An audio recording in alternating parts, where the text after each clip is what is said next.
North Korean leader Kim Jong Un wrapped up his visit to Russia on Sunday. Reports suggest that Kim's train was headed around 250 kilometers towards the border. Earlier, Kim visited Russia's Far Eastern Federal University. He walked around the university campus along with the governor of the Russian Primorsky region, Oleg Kozhemyakov. As per Russia's Minister for Natural Resources, Alexander Kozlov, many North Korean students study in Russia's Far Eastern Federal University.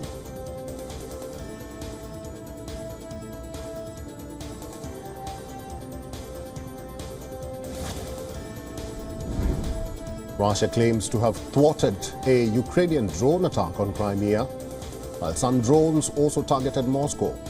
Reports suggest the attack set an oil depot in the country's southwest ablaze. In a recent, Ukraine has launched a series of strikes on Russian targets in occupied Crimea and the Russian Navy's Black Sea Fleet's facilities. Far from the front lines, attacks inside Russia have increased. Moscow's mayor said at least 2 drones were shot down in the capital region earlier today.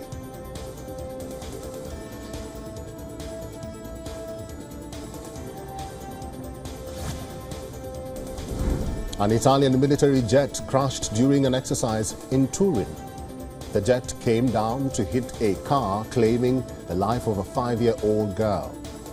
Reports suggest that the victim's 9-year-old brother was also seriously injured. However, the 2 parents and the jet's pilot did not sustain life-threatening danger.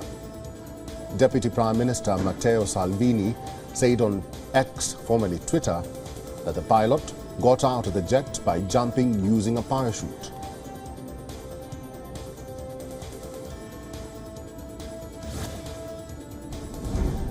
Supporters of Iranian protest movement rallied in front of the White House and marched through Washington, D.C. The protest marked the first death anniversary of Iranian woman Mahsa Amini.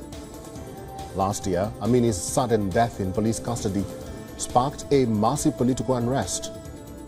Hundreds chanted slogans denouncing the Iranian government and called on the administration of U.S. President Joe Biden to increase sanctions on Iran. Meanwhile, Iran's rulers have intensified a clampdown on dissent.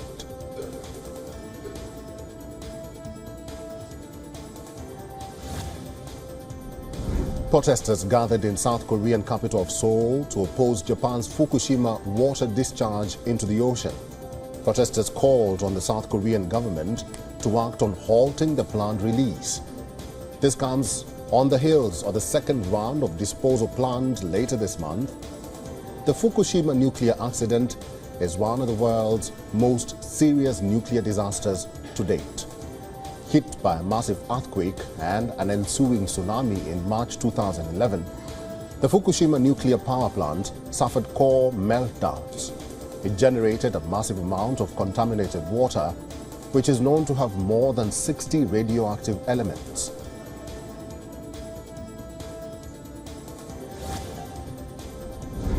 Thousands rallied in Australia to support the recognition of the country's indigenous people in the Constitution. Supporters in favour of the proposal wore T-shirts and held placards as they marched through Australia's capital and regional towns. Reports suggest around 20,000 people attended the festival in Brisbane. If approved on October 14th, the measure would enshrine indigenous people into the Constitution. It will also help constitute an Aboriginal body which will partake in making policies that affect the indigenous population.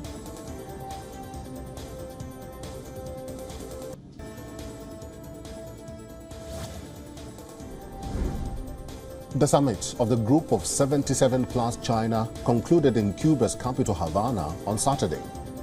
The declaration reaffirms the commitment to strengthen the unity and even solidarity of the group in order to achieve its objectives and reinforce its role in the current international context.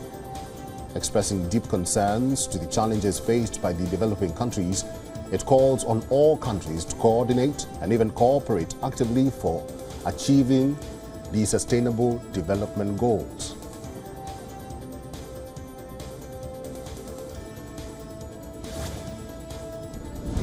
During the G77 Group Plus China Summit in Cuban capital Havana, the Brazilian President Lula da Silva denounced the host nation's inclusion on the United States list of state sponsors of terrorism. The comments were made just hours before Lula left for New York, where he will attend the United Nations General Assembly and have bilateral talks with US President Joe Biden. Following the summit's main topic, science and technology, Lula also said he would push for work groups on these areas during the G20 that will represent developing nations' interests. The G77, which was initially launched in 1964 with 77 nations, now has 134 members.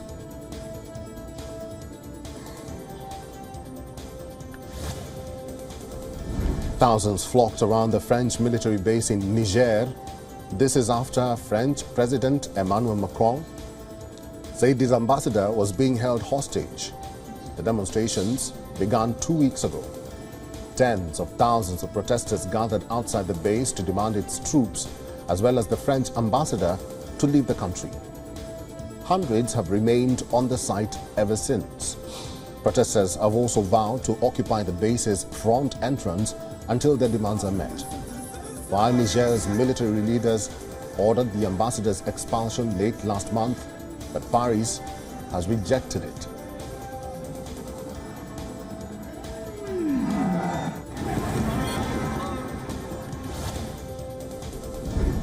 Military-ruled West African nations of Mali, Niger, and Burkina Faso have signed a new security pact.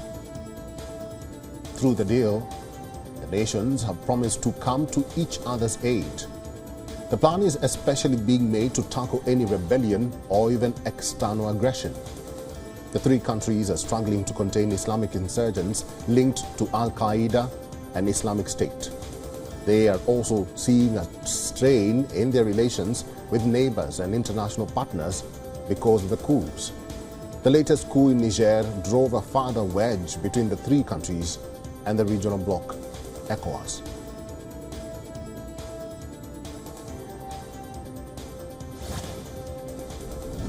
United Nations nuclear watchdog chief Rafael Grossi has condemned Iran's move to bar multiple inspectors assigned to the country.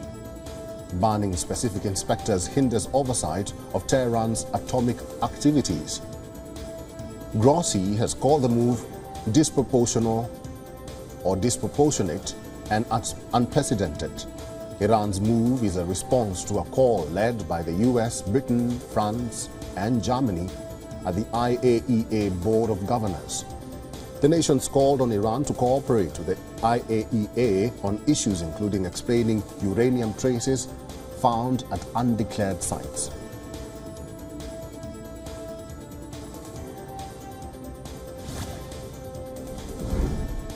Prime Minister Narendra Modi inaugurated the first phase of the India International Convention Centre named Yasho Bombing.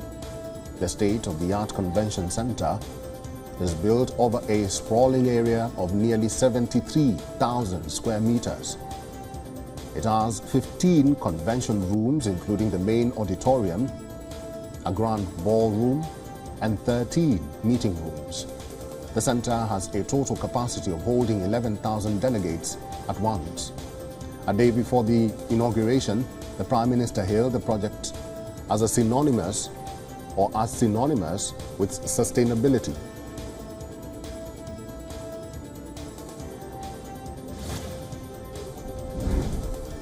The government of India has called on all-party meeting later today.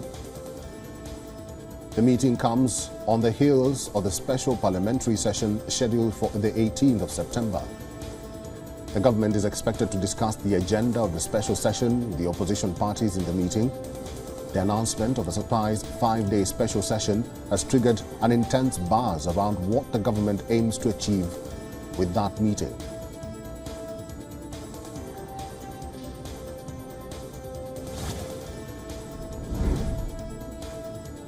Let's go to Pakistan now. The cash-strapped country's caretaker Prime Minister Anwar-ul-Haq Khakar has described Pakistan's border situation as alarming. Although he has ruled out the possibility of any delay in the next general elections due to the concerning security situation on the country's international frontiers. Khakar's statement comes against the backdrop of rising political voices seeking the Election Commission to announce the date for the national polls. The elections were already pushed beyond the constitutionally mandated period of 90 days following the dissolution of the National Assembly on August 9th.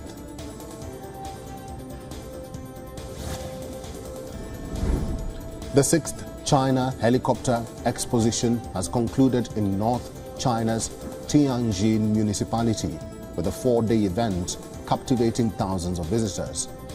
Covering an exhibition area of approximately 160,000 square meters, the expo had a total of 65 helicopters and unmanned aerial vehicles or UAVs on display.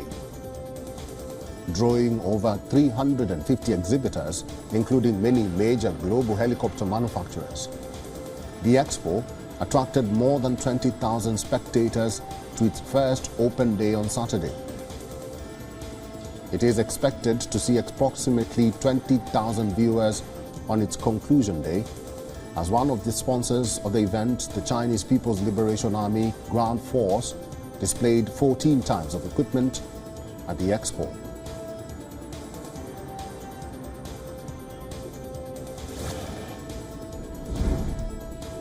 Electricians are working to restore power near the earthquake-hit Moroccan village of Al Makhzen.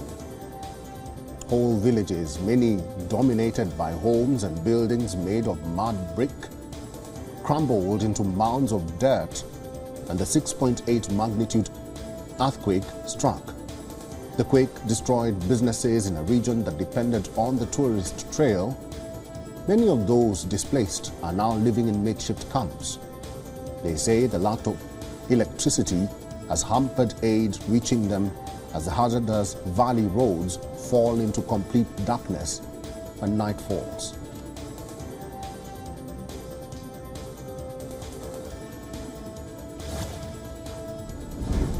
Several hundred climate activists yesterday staged colourful and noisy protests in central London and Edinburgh, Scotland. The activists demanded an end to the use of fossil fuels.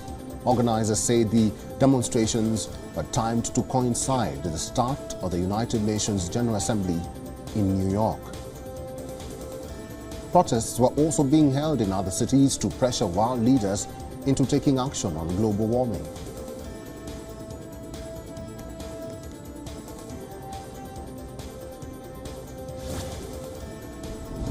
Fierce waves lashed Canada's Nova Scotia province as the Lee storm system advanced with hurricane-force winds that knocked out power lines and downed trees. The U.S. National Hurricane Center says Lee made landfall on Long Island with an estimated maximum sustained winds of 110 kilometers per hour. Strong winds, coastal flooding, and heavy rains were witnessed in parts of New England and Atlantic Canada. Winds reached over 100 kilometers per hour in parts of the west and over 90 kilometers per hour in downtown Halifax, the largest city in the province. Halifax Airport was closed to all flights. Canada after Hurricane Fiona ripped into eastern Canada a year ago.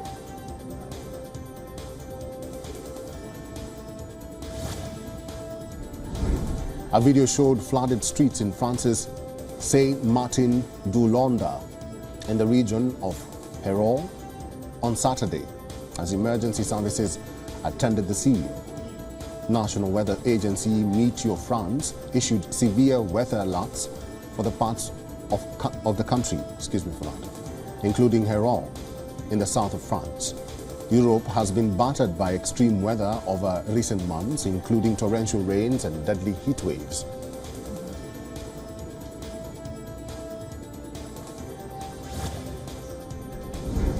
More than 800,000 people in Libya were affected by the floods which were triggered by the Mediterranean storm Daniel and hit eastern Libya last week.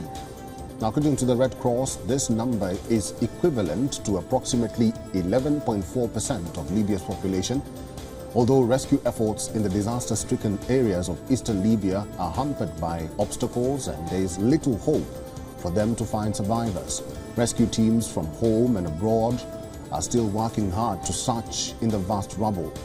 The Libyan National Center for Disease Control on Saturday announced that the flood-affected areas have entered a one-year state of health emergency.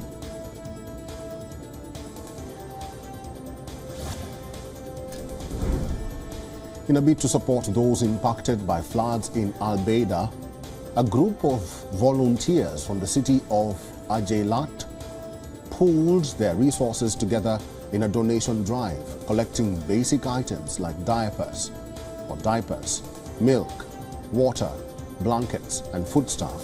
The volunteers drove for more than 15 hours to reach the flood-stricken city. Their trucks were met with residents waiting to receive much-needed items. The International Organization for Migration, or the IOM, in Libya said more than 5,000 people were presumed dead, with 3,922 deaths registered in hospitals and over 38,640 being displaced in the flood-stricken region. The true death toll could be far higher. This is according to officials. Goldman Sachs strategists believe that the Federal Reserve is unlikely to raise interest rates at its upcoming October 31st to November 1st meeting. They predict that positive developments in the labor market, improvements in inflation, and potential economic growth challenges in Q4 that will likely persuade more members of the Federal Open Market Committee to forego a final rate hike this year. Other major investors such as JP Morgan Asset Management and Janus Henderson Investors have suggested that the Fed is done hiking rates after an aggressive tightening cycle. Currently, futures indicate a high likelihood of no rate change in September, with a 72% chance of no change in October to November. Goldman Sachs strategists also anticipate the possibility of gradual rate cuts in 2023 if inflation cools.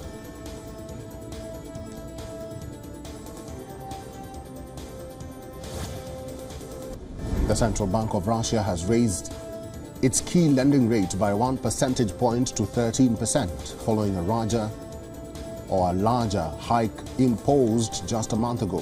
This move is driven by persistent concerns about inflation and the ruble's struggle against the dollar. In August, the bank raised rates to 12% due to the ruble's fall against the dollar.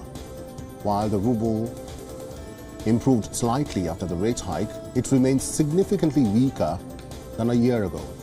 The central bank's goal is to combat rising prices as Russia imports more and exports less, especially oil and natural gas, amid increased defense spending and sanctions. Additionally, Russia faces challenges such as a shrinking trade surplus, low birth rates, a brain drain of talent, and conscription of men into the military. Despite these challenges, the Russian government has raised its economic growth forecast for 2023 to 2.8% and predicts a 2.3% GDP increase next year.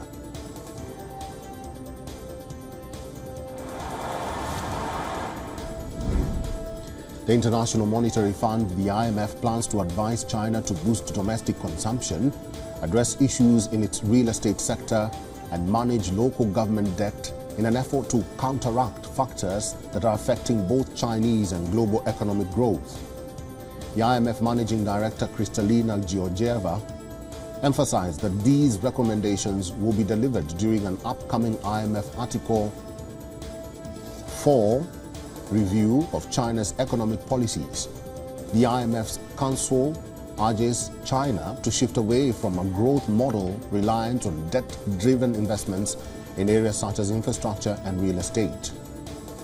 China's demographic challenges, declining productivity, and troubles in the real estate market are all contributing to a potential medium-term growth rate below 4%.